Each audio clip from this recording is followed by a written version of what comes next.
चलिए, पिछले क्लास में हम लोग देख चुके थे, ठीक है। आज हम लोग को क्या देखना था? हड़प्पा सभ्यता को, अरे अरे अरे,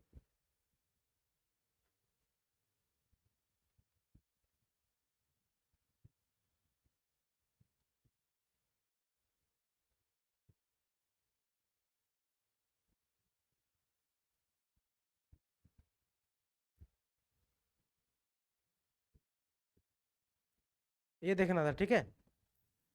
हड़प्पा सभ्यता को सिंधु घाटी सभ्यता क्यों कहा जाता है, ठीक है।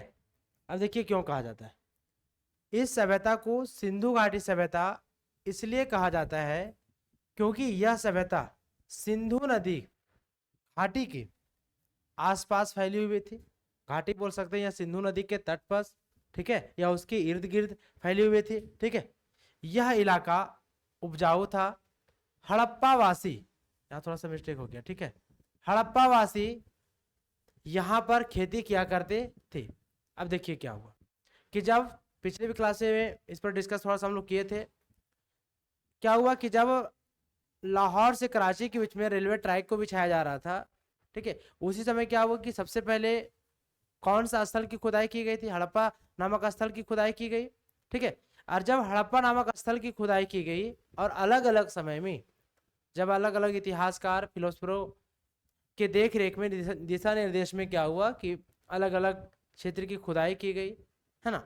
तो क्या होता है कि अब यहाँ पे समस्या क्या है कि हड़प्पा सभ्यता जो है उस सिंधु नदी के तट पर स्थित था, ठीक है। इसीलिए इसे हड़प्पा सभ्यता या सिंधु घाटी सभ्यता के नाम से भी जाना जाता है, ठीक है। अब क्या था कि इस जो हड़प्पा सभ्यता का भूमि था, ठीक है, क्योंकि ये बहुत ज्यादा विकसित सभ्यता था, तो इस सभ्यता की जो भूमि थी वो काफी ज्यादा उपजाऊपन थी। तो उपजाऊपन होने का रीजन क्या था कि नदी घाटी के किनारे बसा हुआ था, ठीक है। तो नदी घाटी किनारे बसा होने के कारण क्या होता था कि प्रत्येक वर्ष जब बारिश के मौसम में नदियों में बाढ़ आती थी, ठीक है, तो बाढ़ का पानी क्या होता था कि वो जो मैदानी इलाका था उस मैदानी इलाका तक भी बाढ़ का पानी चला जाता था, ठीक है। जिससे बहुत अलग अलग क्षेत्रों से कुछ मिट्टी का कण जो पानी की अपनी गति में लाता था, उस गति को वहां पानी क्या, जब देखिए क्या होता था, मान लीजिए कि नदी जा रहा है, अब यहाँ पे क्या हो रहा है, नदी का स्तर जो है वो क्या हो रहा है, चौड़ा हो जा रहा है, ठीक है। इधर क्या था, बहुत ज्यादा पतला था। अब यहाँ पे क्या हो रहा है, धीरे धीरे इसका आकार जो है वो क्या हो रहा है, चौड़ा हो रहा है, परिवर्तन हो रहा है, ठीक है। तो जितना तेजी गति से पानी यहाँ पे जाएगा, क्या यहाँ पे भी जाएगा? नहीं जाएगा ना। अब यहाँ क्या होगा, पानी का पूरा इस क्षेत्र में पूरा पानी का क्या हो जाएगा, फैलाव हो जाएगा। तो जब पूरा क्षेत्र में पानी का फैलाव होगा तो स्वाभाविक है जितना जल का स्तर जो होगा वो धीमी गति से जाएगा, धीमी गति जाएगा ना। अब इधर से जो भी धूल और कण वो अपने साथ बहा करके ला रही है वो क्या होगा, यहाँ पे जब वो पानी का जल का स्तर जब कम होगा तो स्वतः वो क्या करेगी, छोड़ देगी, छोड़ेगी ना, ठीक है। अब क्या होगा, जब बारिश के मौसम समाप्त हो जाता था, गर्मी के मौसम आता था, ठीक है, तो इस क्षेत्र पर ये वाला, क्योंकि धारा तो कोई एक दिशा में चलेगी, ठीक है, अब सिर्फ धारा इसी में चलता था, बाकी ये वाला क्षेत्र क्या होता था, खाली पड़ जाता था। तो उस वाले क्षेत्र में क्या होता था कि बहुत ज्यादा मात्रा में कृषि करते थे, ठीक है। और कृषि करने का मुख्य रीजन ये था कि उत्पादन बहुत ज्यादा हुआ करता था, ठीक है, जिसके कारण अपने खाने लिए या खाने के लिए अनाज का उत्पादन करते ही थे, साथ ही साथ अन्य कंट्री के साथ व्यापार भी करते थे, ठीक है। क्लियर है?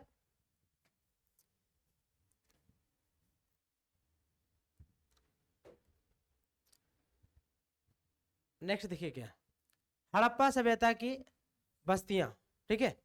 पिछले क्लास में हम लोग क्या देखे थे कि हड़प्पा सभ्यता मुख्यतः दो टीलों में विभक्त था, एक पूर्वी टीला, एक पश्चिमी टीला, ठीक है। एक तरफ जहां पे राजा परिवार के लोग या फिर अमीर परिवार के लोग निवास करते थे, वहीं दूसरे तरफ क्या था कि गरीब या फिर मध्यम परिवार के लोग निवास करते थे, रहते थे, है ना। अब देखिए क्या है, हड़प्पा सभ्यता की बस्तियां दो भागों में विभाजित थी। एक क्या था, दुर्ग था, एक निचला शहर था। तो दुर्ग में प्राय राजा परिवार के लोग निवास करते थे या फिर धनी संपत्ति वर्ग के लोग निवास करते थे, ठीक है। और निचला शहर में मध्यम वर्ग के लोग, कृषक वर्ग के लोग और मजदूर वर्ग के लोग वहां पे निवास करते थे, ठीक है। चलिए देखिए दुर्ग क्या था, एक कच्ची ईंटों की, ठीक है, चबूतरे पर बनी होती थी। दुर्ग को दीवारों से घेरा गया था, ठीक है। अब दुर्ग दीवारों से घेरे जाने का रीजन क्या था? किसका मतलब उस समय बाह्य आक्रमणकारी आते होंगे, उन लोगों को कहीं ना कहीं बाह्य आक्रमणकारियों से डर होगा, जिसके कारण क्या था कि दुर्ग को चारों तरफ से बड़े बड़े चार दीवारियों से क्या किया गया था? घेरा गया था, ठीक है, ताकि जहां पे वो रह रहे हैं उस स्थान तक उनके जो शत्रु हैं, जो दुश्मन है, वो वहां तक नहीं पहुंच सके, है ना। दुर्ग पर बनी संरचनाओं का प्रयोग संभवतः विशिष्ट सार्वजनिक प्रयोग के लिए किया जाता था, ठीक है। नेक्स्ट क्या है? दूसरा पॉइंट, निचला शहर। देखिए क्या है निचला शहर में। निचला शहर आवासीय भवनों के उदाहरण प्रस्तुत करता है। निचला शहर भी दीवारों से घेरा गया था, ठीक है। इसके अतिरिक्त कई भवनों को ऊंचे चबूतरों पर बनाया गया था जो नींव का कार्य करते थे। अब देखिए ऊंचे चबूतरों पर क्यों बनाया जा रहा था? क्योंकि हड़प्पा सभ्यता नदी घाटी के किनारे विकसित हुआ था, ठीक है। अब चबूतरा, जैसे कि इस तरह से चबूतरा बनाया जाता था, और इसके ऊपर ये हमारा जमीन है, ठीक है, और इसके ऊपर क्या किया गया?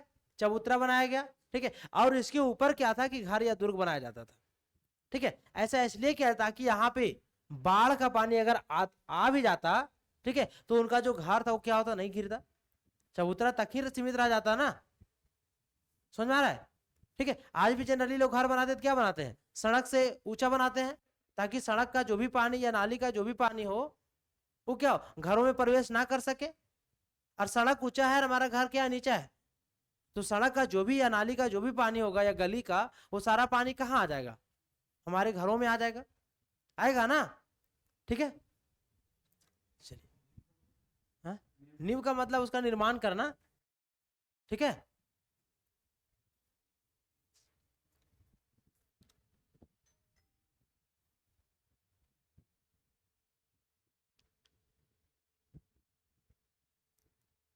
देखिए नेक्स्ट टॉपिक क्या है?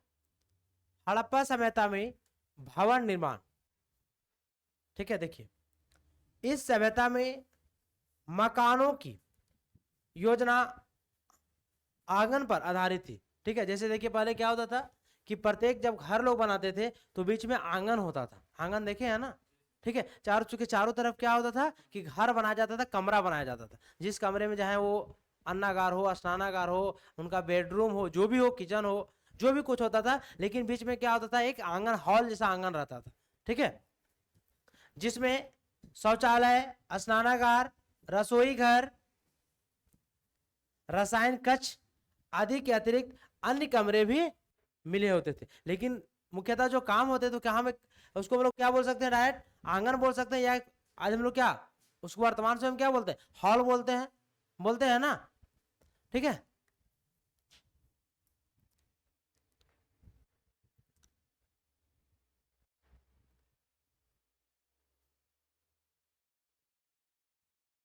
नेक्स्ट देखिए क्या है।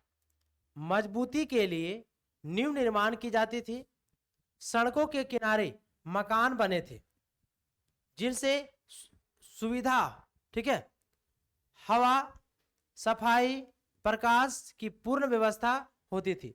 जनरली क्या होता था कि जब हड़प्पावासी घर बनाते थे तो क्या करते थे? सबसे पहले बार नींव निर्माण करते थे, नींव निर्माण करके बनाते थे, कुछ हाइट पर बनाते थे, ठीक है। और जब घर बनाया जाता था तो उसमें सारी चीजों को ध्यान में रखकर बनाया जाता था कि किससे हमारा सूर्य का प्रकाश आएगा, हवा आएगा, जिसके लिए बीच बीच में क्या जंगला छोड़ा जाता था या खिड़की छोड़ा जाता था ना। क्यों छोड़ा जाता है? अगर पूरा रूम को पैक कर दिया जाए, ठीक है, तो वो क्या होगा? बाहरी हवा तो नहीं आएगा, ठीक है। तो कोई भी व्यक्ति क्या सेंसलेस हो सकता है। पूरा कमरा को आप बंद कर दीजिए और उस कमरे में आप फैन चला के सो जाइए या आग जला के सो जाइए, तो क्या होगा? पूरा रूम तो गैस से भर जाएगा, ठीक है। तो ये सारी बातों को ध्यान में रखकर क्या गया था कि वहां पे मकान का निर्माण किया जाता था। नेक्स्ट, मकान जमीन से ऊंचाई पर बनाए जाते थे।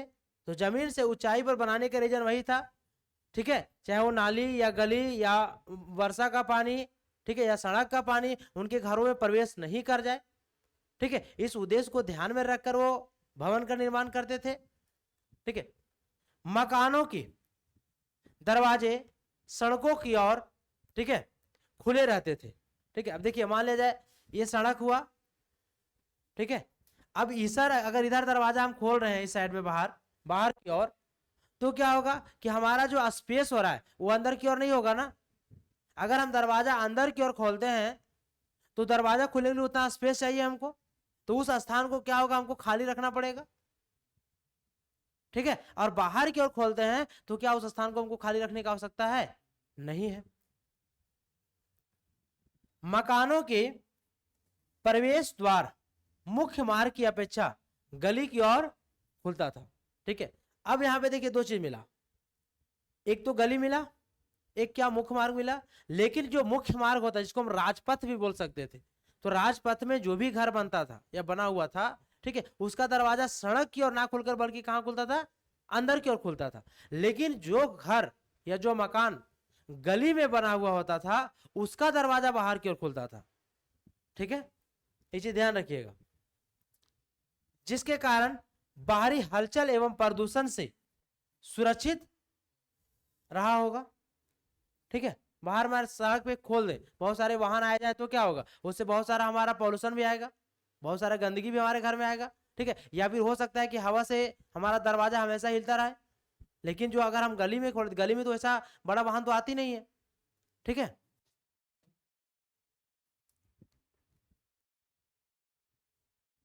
यहां तक किसी को डाउट है तो बोलिए।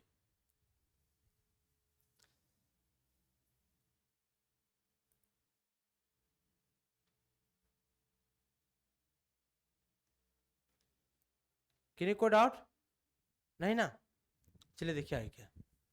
नेक्स्ट टॉपिक है हड़प्पा सभ्यता का सामाजिक जीवन। ठीक है, social life of Harappan civilisation.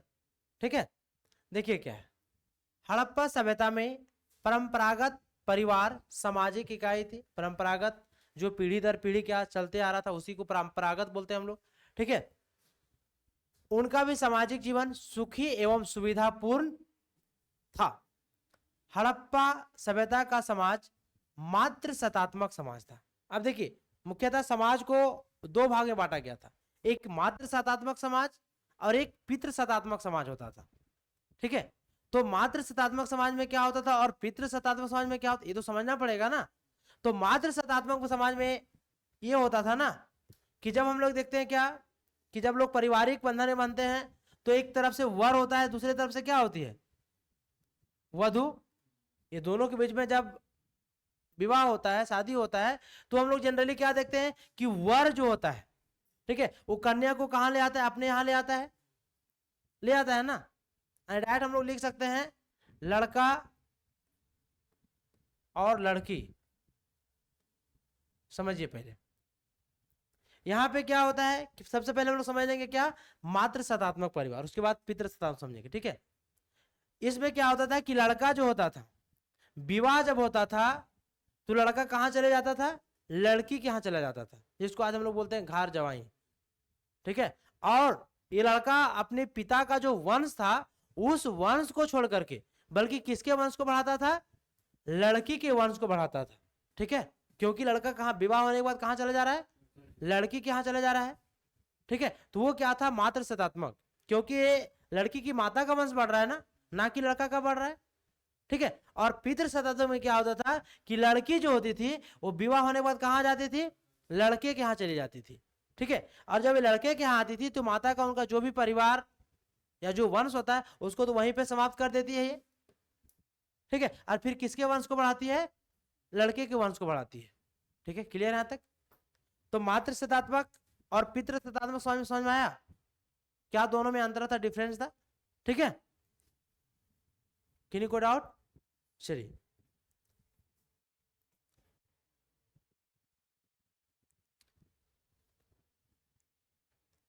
देखिए नेक्स्ट टॉपिक क्या है, हड़प्पा सभ्यता की सामाजिक विशेषताएं, यानी हड़प्पा सभ्यता की जो सामाजिक जीवन थी उसकी क्या क्या विशेषताएं थी। ठीक है,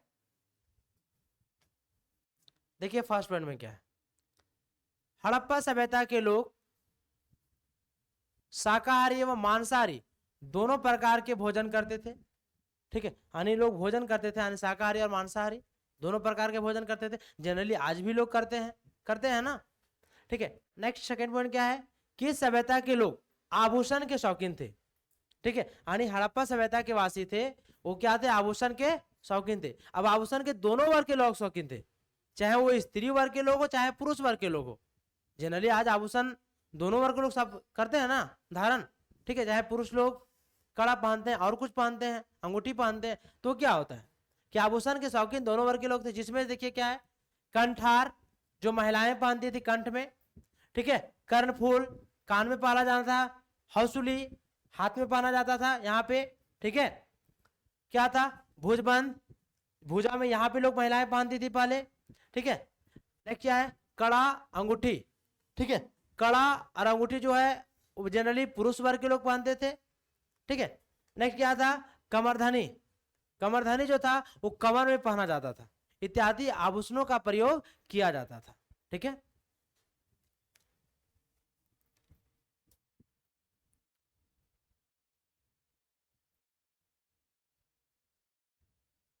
देखिए थर्ड पॉइंट क्या है, इस सभ्यता के लोग श्रृंगार प्रसाधन के भी शौकीन थे। महिलाएं जैसे कि अनेक प्रकार के श्रृंगार करती है। ठीक है, तो ये प्रचलन भी था।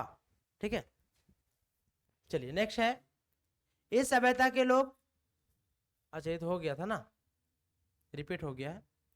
5 पॉइंट, मोहनजोदड़ो से मछली पकड़ने का कांटा भी प्राप्त हुआ है, यानी उस समय के लोग नदियों में जाकर के मछली पकड़ने का भी काम करते थे। ठीक है, जिसको आज हम लोग क्या बोलते हैं, बंसी बोलते हैं। ठीक है, चलिए नेक्स्ट, हड़प्पा सभ्यता में मनोरंजन के साधन, जो हड़प्पा सभ्यता के वासी थे वो खुले समय में जब उनके पास कोई कार्य कोई काम नहीं होता था तो उस समय लोग क्या करते, बैठ करके मनोरंजन करने का काम करते थे। मनोरंजन का नहीं, कोई ना कोई तो खेल खेलते होंगे। ठीक है, जनरली आज भी हम लोग वही करते हैं ना, मछली पकड़ना, ठीक है, शिकार करना उनका प्रिय मनोरंजन था। ठीक है, मनोरंजन का अलग अलग समय में क्या है, आज वर्तमान में देखें तो जनरली लोग क्या खेलते हैं, पबजी खेलते हैं, तो वो उनका मनोरंजन का साधन हो गया। ठीक है, जानवरों की दौड़, झुनझुने, सीटियां तथा शतरंज के खेल उनके मनोरंजन के साधन थे। इसके अलावा पत्थर पर सीप की गोलियों से खेल खेलते थे। खुदाई में पशुओं की मूर्ति, बैलगाड़ी, ठीक है, 2 पहिए वाला तांबे का रथ मिला है। यानी इस समय क्या कर, यानी हम लोग बोल सकते हैं ये सारा क्या था, उनका मनोरंजन का एक साधन था, जो खुले समय में लोग इस कार्य को करते थे। नृत्य गान की मूर्ति भी मिली है, जिसमें पता चलता है कि हड़प्पावासी नाच गान भी करते थे। ठीक है, चलिए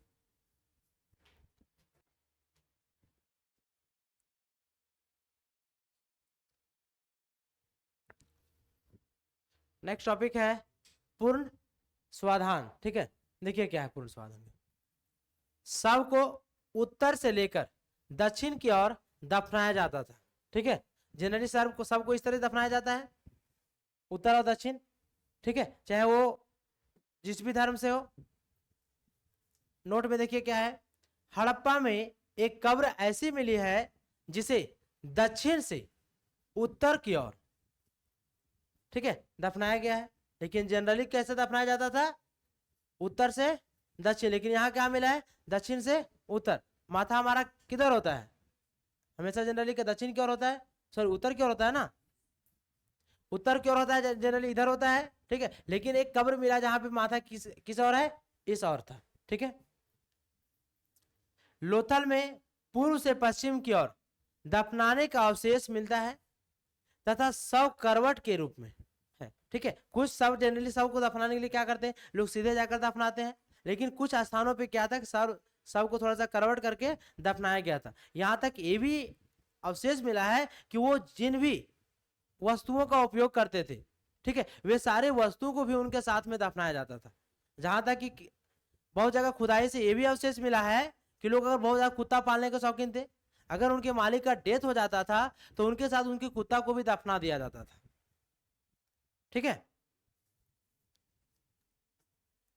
लोथल से ही युग्म सव, ठीक है। युग्म कहने का मतलब क्या, स्त्री और पुरुष दोनों को एक साथ में दफनाया गया, ठीक है। ये कैसे पता चलेगा, तो कार्बन 14 जो विधि था, C14 विधि, उस विधि के माध्यम से जब अंत्र के माध्यम से उसे नापा गया, जांच किया गया, तब पता चला स्त्री और पुरुष दोनों का शव है, डीएनए जब जांच हुआ तो, ठीक है। इससे पता चलता है कि उस समय सती प्रथा प्रचलित थी। अब देखिए क्या था, ये जो सती प्रथा है वो हमारे समाज के लिए एक अभिशाप थी, ठीक है। जनरली सती प्रथा आज हमारे समाज में समाप्त हो चुकी है, ठीक है, लेकिन प्राचीन काल में बहुत तेजी से प्रचलन में थी। सती प्रथा में होता क्या था, ठीक है, कि किसी की पति के अचानक एक्सपायर हो जाती किसी कारणवश, तो उसकी पत्नी को उसी चिता में क्या किया जाता था, जला दिया जाता था। तो क्या ये समाज के लिए दुर्भाग्य की बात थी कि नहीं, उसकी पत्नी का तो कोई उसमें दोष नहीं होता था, लेकिन फिर भी क्या था, उनके साथ में उसको जला दिया जाता था। लेकिन आधुनिक समाज सुधारक राजा राम मोहन राय के प्रयास के द्वारा क्या हुआ कि भारत में सती प्रथा को समाप्त कर दिया गया, ठीक है। सबसे बड़ा कब्रिस्तान हड़प्पा से मिला है, ठीक है, कब्रिस्तान जहां पे लोगों को दफन किया दफनाया जाता था, जिसे RH-37 की संज्ञा दी गई है। चलिए आगे की ओर चलें।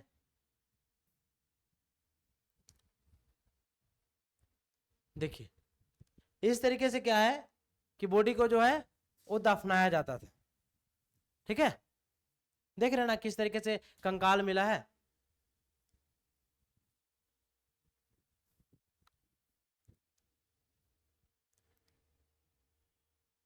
चलिए देखिए नेक्स्ट टॉपिक, हड़प्पा सभ्यता का धार्मिक जीवन, ठीक है। हड़प्पा सभ्यता के धार्मिक स्वरूप के बारे में अभी तक किसी भी प्रकार का लिखित साक्ष्य या साहित्य, ठीक है, वह स्मारक उपलब्ध नहीं हुआ। हड़प्पा सभ्यता का जो समाज था, समाज के बारे में भी कोई जानकारी नहीं मिला, बल्कि वहां से क्या बहुत सारे अवशेष प्राप्त हुए हैं, लेकिन सारा क्या प्राप्त हुआ, पुरातात्विक प्राप्त हुआ, लिखित तो कोई प्राप्त नहीं हुआ ना। खुदाई के दरमियान या खुदाई के समय जो भी अवशेष प्राप्त हुआ, ठीक है, तो उसी के आधार पर क्या किया गया, सिर्फ यह अनुमान लगाया जा रहा था किस तरीके से लोग करते होंगे, ये काम किया जाता था, ये किया जाता होगा, ठीक है। क्योंकि जो भी इतिहास में या खुदाई के समय जो भी साक्ष्य मिला, उसे पूर्ण रूप से अभी तक पढ़ा नहीं जा सका। तो जब कोई भी साक्ष्य को हम लोग पढ़ नहीं सकते हैं, तब तक ऑथेंटिक जवाब हम लोग दे पाएंगे क्या, नहीं दे पाएंगे। उस पर क्या करेंगे, बहुत सारा परिकल्पना करेंगे, अलग अलग लोग आएंगे तो अलग अलग अपनी विचार को रखेंगे, अपने अपने मत को रखेंगे, ठीक है, रखेंगे ना। उत्खनन से जो भी अवशेष प्राप्त हुए हैं, उसी के आधार पर अनुमान लगाया जा सकता है, ठीक है। खुदाई के समय जो भी अवशेष प्राप्त हुआ, उसी अवशेष के आधार पर क्या कि अनुमान लगाया गया कि किस तरह से लोग काम करते होंगे, क्या करते होंगे, ठीक है। जैसे मान लीजिए कहीं पे पत्थर मिल गया, वहां पर लोग पूजा करते होंगे, तो हो सकता है कि अन्य देवी देवता की आराधना की जाती होगी। चलिए देखिए नेक्स्ट में क्या है, फर्स्ट पॉइंट में, हड़प्पा सभ्यता में किसी तरह का कोई मंदिर प्राप्त नहीं हुआ है, ठीक है, ना ही कोई ऐसा भवन मिला है जिससे जिससे होना चाहिए, ठीक है, जिससे कि मंदिर की संज्ञा दी जा सके, ठीक है। मंदिर नहीं मिला, लेकिन मूर्ति प्रचलन, ठीक है, मातृ देवी की पूजा, प्राकृतिक की पूजा, ठीक है, ये सारा पूजा प्रचलन में था, लेकिन वहां से मंदिर के कोई अवशेष या कोई वैसा भवन नहीं मिला है जिसे मंदिर की संज्ञा दी जा सके, ठीक है। चलिए नेक्स्ट हुआ है, हड़प्पा वासी मातृ देवी की पूजा करते थे। किसकी पूजा करते थे, मातृ देवी की पूजा करते थे। थर्ड पॉइंट है, ये लोग वृक्ष की पूजा करते थे, ठीक है, जिसमें सबसे प्रमुख वृक्ष कौन था, पीपल था।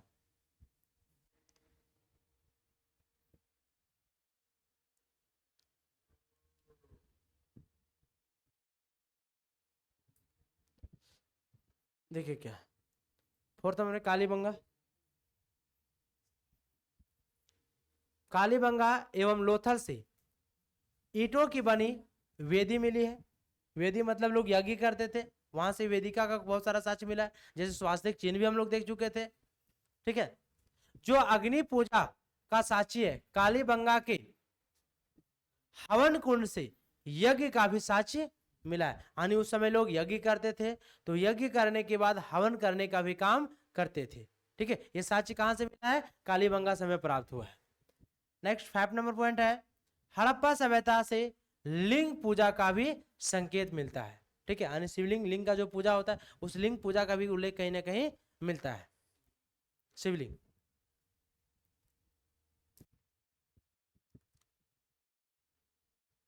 देखिए इस तरीके से क्या था, किसी एक स्थान पर क्या होता था कि किसी मूर्ति को वहां पे रख दिया जाता था। ठीक है, जनरली क्या था, उस समय जनसंख्या बहुत कम था। ठीक है, तो उनको कहीं ना कहीं अपने धर्म को लेकर खतरा महसूस तो नहीं हो रहा था ना। ठीक है, और जनरली उस समय धर्म का या जाति का या वर्ग का कोई उल्लेख नहीं मिलता है। जितने भी लोग थे सिर्फ स्त्री और पुरुष थे, तो सभी लोग एक समान थे। ठीक है, और वहां सबसे बड़ी विशेषता क्या थी कि जनसंख्या कम होने के कारण लोग नदी घाट के किनारे रहते थे, बसा करते थे। ठीक है, और जनरली सभी लोग एक दूसरे से मिल करके अपनी जीविका को चलाते थे। ठीक है, तो किसी एक निश्चित स्थान पे कोई मूर्ति या किसी पत्थर को स्थापित कर देते थे, वहीं पर लोग जाकर के क्या करते थे, पूजा या अपनी आराधना करते थे। ठीक है,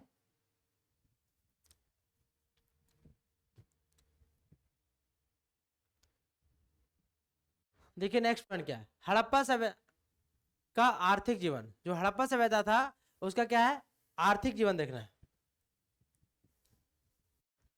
सिंधु सभ्यता में अर्थव्यवस्था का आधार कृषि, पशुपालन, उद्योग, व्यापार, ठीक है, और वाणिज्य था, जो या जिसे निम्न रूपों द्वारा हम देख सकते हैं। देखिए कहने का मतलब क्या था कि जब कोई भी व्यक्ति मान लिया जाए बहुत ज्यादा गरीब है, उनके पास कोई साधन नहीं है, जीविका का कोई साधन नहीं है, तो वो क्या कर सकता है, पहला काम कृषि कर सकता है ना, कि नहीं कर सकता है?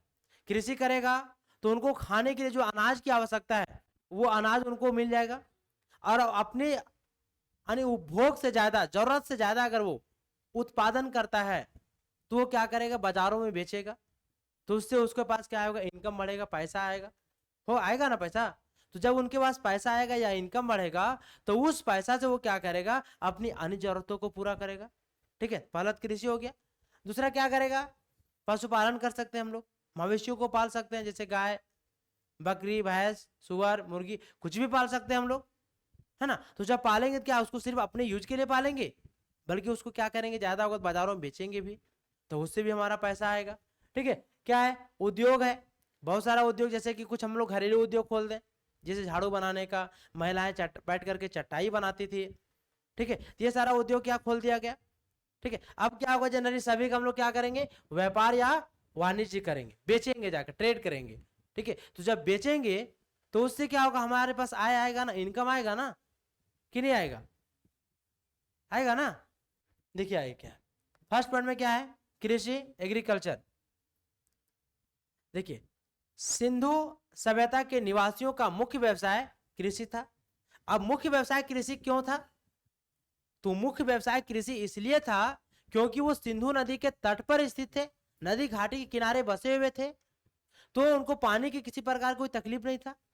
कृषि करेंगे सबसे पहले हमको क्या चाहिए, पानी चाहिए। अगर पानी नहीं मिलेगा तो क्या हम कृषि कर पाएंगे, नहीं कर पाएंगे। फिर यही करना होगा कि हमको प्रकृति पर निर्भर रहना पड़ेगा। अगर वर्षा नहीं होती है तो हमारी फसल क्या होगा, नष्ट हो जाएगा, खराब हो जाएगा, होगा ना। गेहूं, जौ, कपास, मटर, तिल, चावल और कई फल, खजूर, तरबूज आदि उगाए जाते थे। ठीक है, कपास का सबसे पहला उत्पादन अगर मिलता है कहीं पे तो हड़प्पा सभ्यता में ही मिलता है। हड़प्पा सभ्यता के वासी लोग क्या करते थे, कपास का उत्पादन भी करते थे। ठीक है, चलिए नेक्स्ट, नेक्स्ट सेकंड में क्या है, पशुपालन है। सिंधु सभ्यता के निवासी कृषि के अतिरिक्त पशुपालन भी करते थे। अब कृषि के अलावा पशुपालन इसलिए करते थे क्योंकि जो अनाज उत्पादन होता था उस अनाज को बेचने के लिए एक स्थान दूसरे स्थान ले जाना पड़ता था, तो अन्य मवेशियों को पालते थे, तो मवेशी भी पल जाता था उनका, और हम जो वस्तुओं को एक स्थान दूसरे स्थान पे ले जाने के लिए जो प्रयोग किया था वो साधन का भी रूप में प्रयोग करते थे उनका। ठीक है, देखिए पुरातात्विक स्रोतों से पता चलता है कि उन्होंने गाय, बैल, भैंस, भेड़, बकरी, कुत्ते इत्यादि को पालते थे। जैसे कि भैंस पाल रहे थे या भेड़ पाल रहे थे तो उनको उनका क्या, भेड़ का उनका खाल मिल रहा था। भैंस पाल रहे थे, हो सकता है कि बैल को, वस्तुओं को एक स्थान दूसरे स्थान पे ले जाने के लिए उसका प्रयोग करते होंगे, है ना।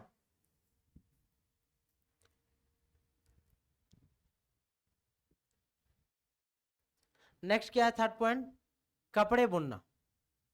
ठीक है, सिंधु निवासी संभवतः विश्व के सूत काटने तथा कपड़े बुनने वाले प्रथम लोग थे। ठीक है, सबसे पहले क्या किए कि कपास उत्पादन करने में प्रथम स्थान था। उसके बाद सूत को कैसे कटाई किया जाए और कैसे कपड़ा यानी उससे वस्त्र तैयार किया जाए, वो लोग क्या करते थे, प्रथम स्थान पर थे। ठीक है, उन्हें कपड़े रंगने का भी ज्ञान था, क्योंकि कपास जो होता है वो कैसा होता है, व्हाइट होता है।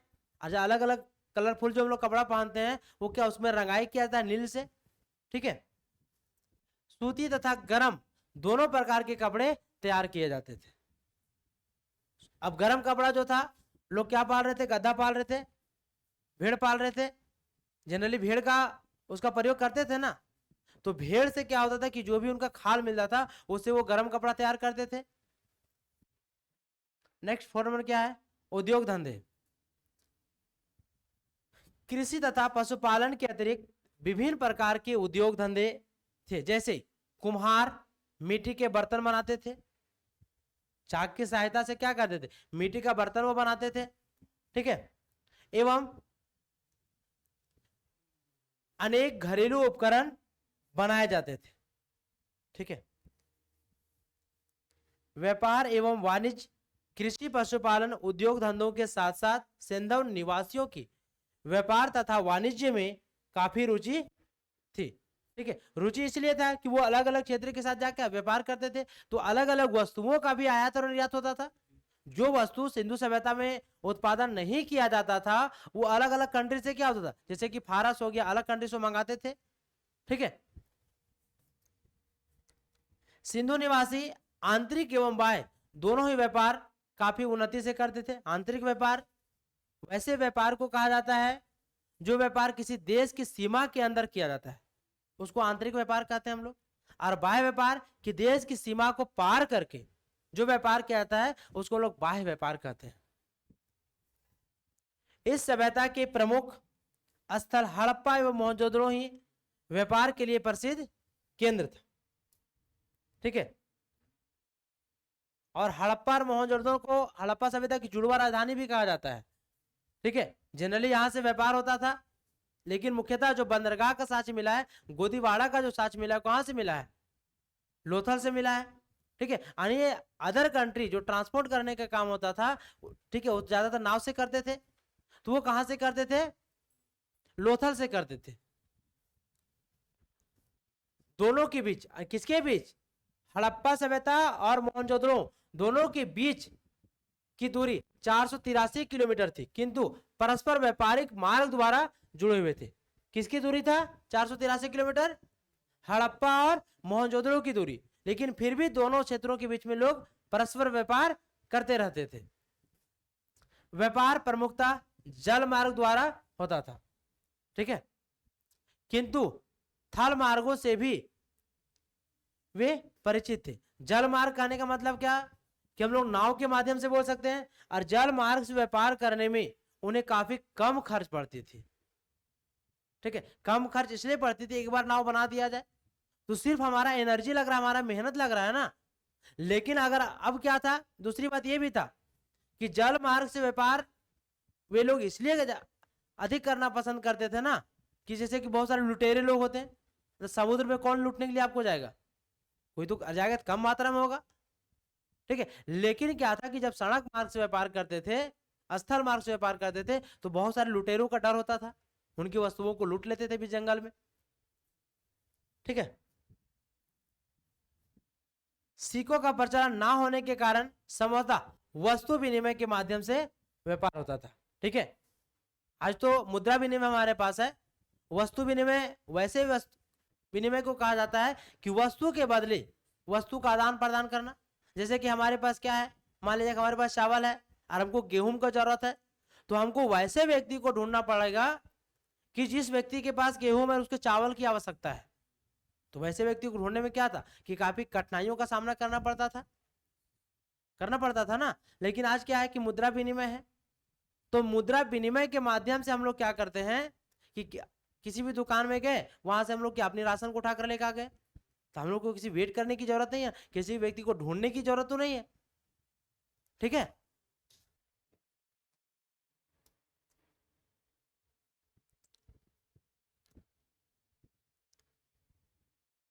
देखिए सिंधु सभ्यता के आर्थिक जीवन, इस तरीके से लोग क्या करते थे, कृषि करते थे और अपनी जीविका को चलाते थे। ठीक है, ये क्या करते थे, अनेक प्रकार के उपकरण बनाते थे यहाँ पे बैठ करके। ठीक है, ये सारा क्या है कि लोग बैठ करके देखो पत्थर को तरसा जा रहा है। ठीक है, तो पत्थर को तरस करके ये अनेक प्रकार का उपकरण बनाते थे और उसे जाकर क्या करते, अंदर कंट्री में जाकर के बेचते थे। ठीक है, चलिए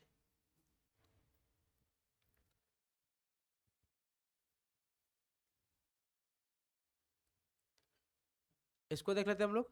हड़प्पा सभ्यता में राजनीतिक जीवन। ठीक है, यहाँ पर राजनीतिक जीवन व राजनीतिक व्यवस्था की जानकारी बहुत कम मिलती है, यानी हड़प्पा सभ्यता में ये पूर्णतः साक्ष्य नहीं मिल पाता है कि किस वर्ग के लोगों के द्वारा वहां पे शासन व्यवस्था को चलाया जाता था, इसकी कोई जानकारी नहीं मिलती। कुछ वर्ग के लोग मानते हैं क्या कि पुरोहित वर्ग के लोग शासन करते थे, कुछ इतिहासकार मानते नहीं वहां पे अमीर परिवार के लोग शासन चलाते थे, लेकिन ऐसा कोई शासन व्यवस्था जानकारी नहीं मिल पाई है। इतिहासकार हंटर की मान्यता है कि मोहनजोदड़ो में शासन व्यवस्था लोकतंत्रात्मक थी, वहां राजतंत्रात्मक नहीं थी, यानी वहां पे लोगों के द्वारा शासन व्यवस्था को चलाया जाता था, राजतंत्रात्मक शासन व्यवस्था वहां पे कायम नहीं थी। ठीक है, इतिहासकार फिलर की मान्यता है कि मोहनजोदड़ो का शासन व्यवस्था पुरोहितों व धर्म गुरु के हाथों में थी। ऐसा मतभेद इसलिए माना जाता है क्योंकि कुछ लिखा हुआ साक्ष्य मिलता, तो उस पर हम लोग क्या हो कि कंफर्म बता पाते ना किस तरीके इन वर्ग के लोगों के द्वारा शासन चलाया जाता है। जैसे आज क्या है कि हमारे बहुत सारा ग्रंथ है, तो उस ग्रंथ के माध्यम से हम लोग जान सकते हैं ना, लेकिन कुछ भी लिखा गया है उसे अभी तक पढ़ा नहीं जा सका, तो सिर्फ हम लोग क्या कर सकते हैं, अनुमान ही लगा सकते हैं, परिकल्पना ही कर सकते हैं, इसके अलावा तो कुछ नहीं कर सकते हैं। वे जनप्रतिनिधियों के माध्यम से शासन करते थे। नगर निर्माण व भवन निर्माण को देखकर ऐसा लगता है कि वहां पर नगर पालिका रही होगी, यानी वहां पे नगर पालिका जैसी शासन, क्योंकि हड़प्पा सभ्यता की जो शासन व्यवस्था थी वो नगर पालिका जैसा शासन व्यवस्था थी। ठीक है, क्लियर है यहां तक? किन्हीं को डाउट है तो बोलिए।